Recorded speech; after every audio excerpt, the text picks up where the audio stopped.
सारे लोगों को घूस दिया है, इलेक्ट्रल बॉन्ड के माध्यम से, बड़े चंदे के माध्यम से, तो निश्चित है कि अपनी वो वस्तु जिसको मैन्युफैक्चरिंग करता है उसकी कीमत कई गुना ज्यादा बढ़ाया है।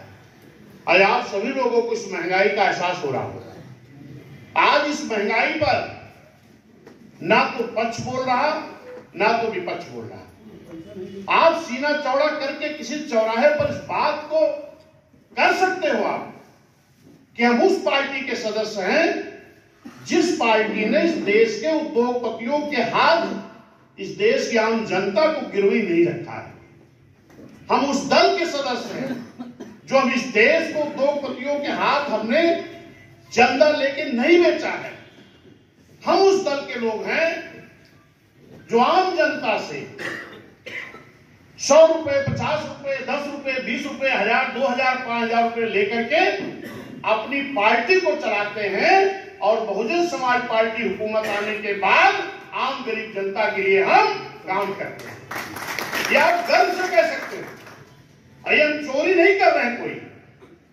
हम अपने तमाम साथियों को इस बात से अवगत कराना चाहते हैं कि अपने मन से नेगेटिविटी बाहर करो, अपने मन में जो नेगेटिविटी भरी इसको निकालो।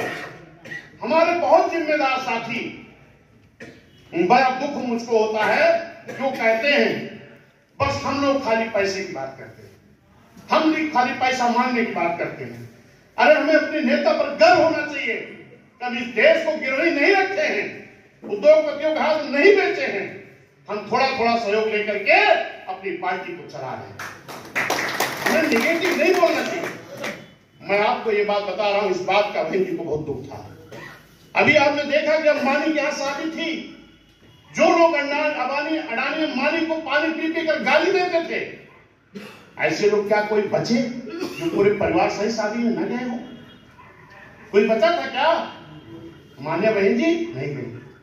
मान्या बहन जी कहा भी कि अगर इनसे हमें चोरी या खुलेआम या चुपके से हमें इनसे अगर सहयोग नहीं लेना है तो हमें इनसे रिश्ता बनाने की भी कोई जरूरत नहीं। लेकिन यहीं पर चाहे वो समाजवादी के लोग हों, चाहे वो लालू का परिवार हो, चाहे ममता का परिवार हो, कौन लोग हैं जो कोई परिवार से नहीं गए? हमें इस पर गर्व होना चाहिए। खुले हम चौराहे बात करने में कोई दिक्कत नहीं है। और आपने देखा साथियों, जब कोरोना काल चला है ना, तो हम लोगों ने पार्टी सहयोग करना बंद कर दिया। अगर हम बड़े उद्योगपतियों के हाथ अपनी पार्टी को गिरवी नहीं रख रहे हैं, इस देश की जनता को गिरवी नहीं रख रहे हैं, तो हमें उस पार्टी को चलाने के लिए साथियों सहयोग करना पड़ेगा।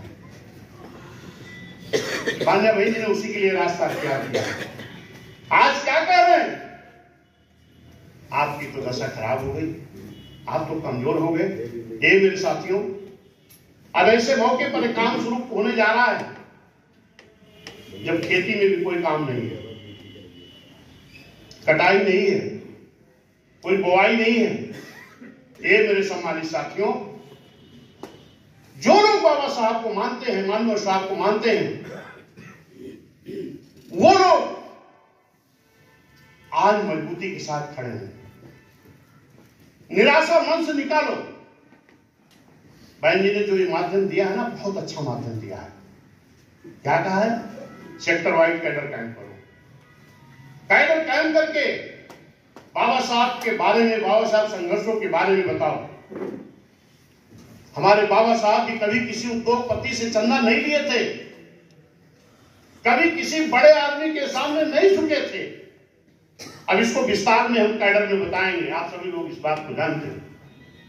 माननीय कांशीराम साहब कभी बड़े पूंजीपतियों के सामने नहीं झुके। माननीय कांशीराम साहब ने कहा था कि जिससे सहारा लोगे उसका इशारा मानना पड़ेगा। कहा था कि नहीं? अगर माननीय कांशीराम साहब ने कहा है, आप सभी लोग माननीय कांशीराम साहब जानते हो, पढ़े हो, समझे हो, तो माननीय कांशीराम साहब की इस बात पर अटल रहो।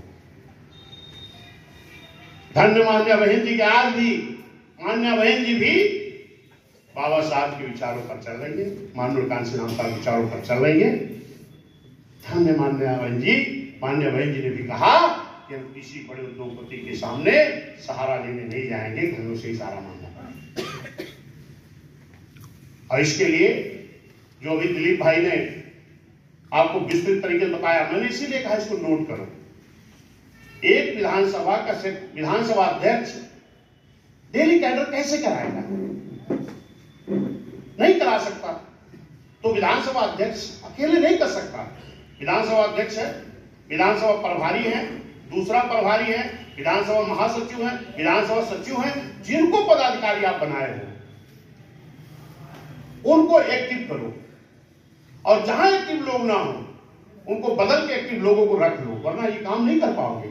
ये मालूम है, ये खाली हम मेंटेनेंस कार्यालय का, हम मानव कांशीराम साहब के नाम से क्रीड़ा स्थल बना है, उसको मेंटेन कराने के लिए, बहन जी के जन्मदिन के नाम पर इस पार्टी को चलाने के लिए सिर्फ सहयोग ही नहीं ले रहे।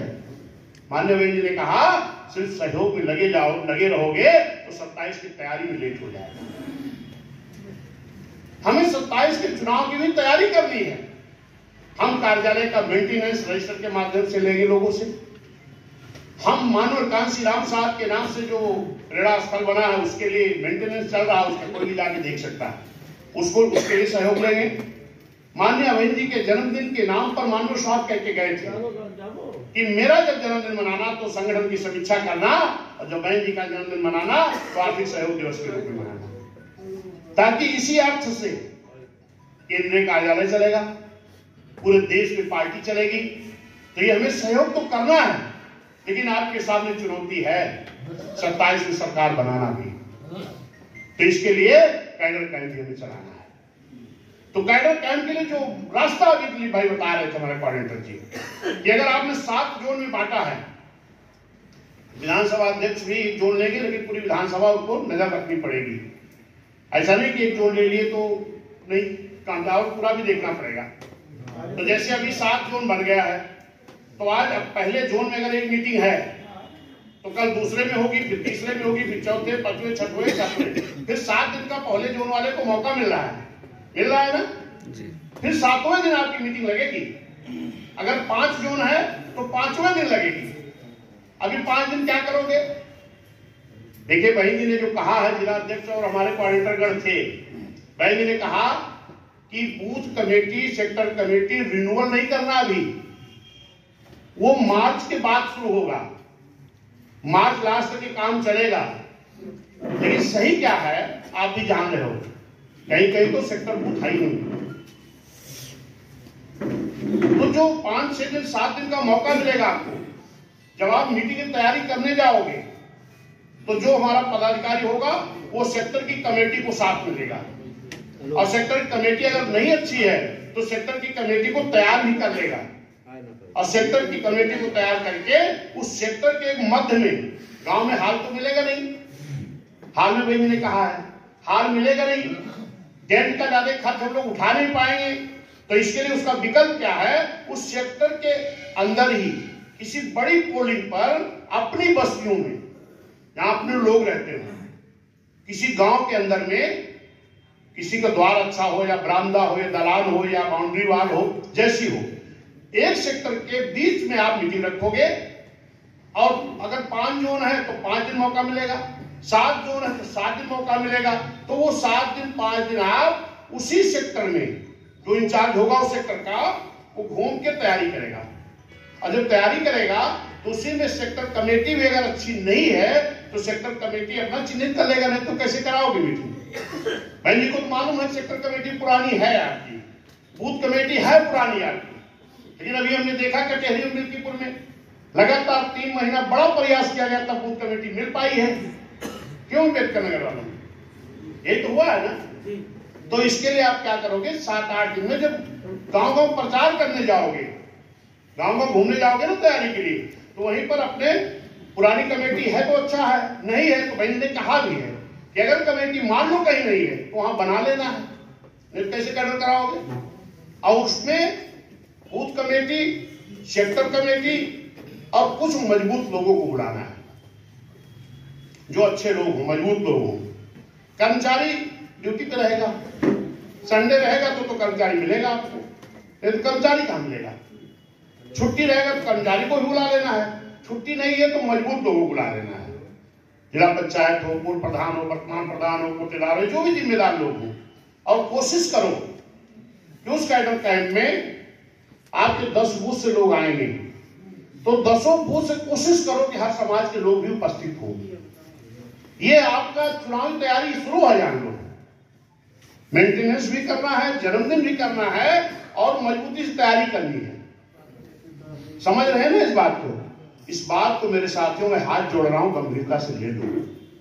अगर वाकई में चाहते हो कि पुनः बहुजन समाज की हुकूमत आए, इसके लिए हमें आपको गंभीर होना पड़ेगा, हमें आपको गंभीर होना पड़ेगा। अगर ये कार्यक्रम आप सफल कर लेंगे, इसीलिए ये रणनीति बनाई गई है कि हम लोग जोन बांट दें, जोन वार तैयारी हो, तैयारी करने वाले लोग अलग अलग हो जाएंगे।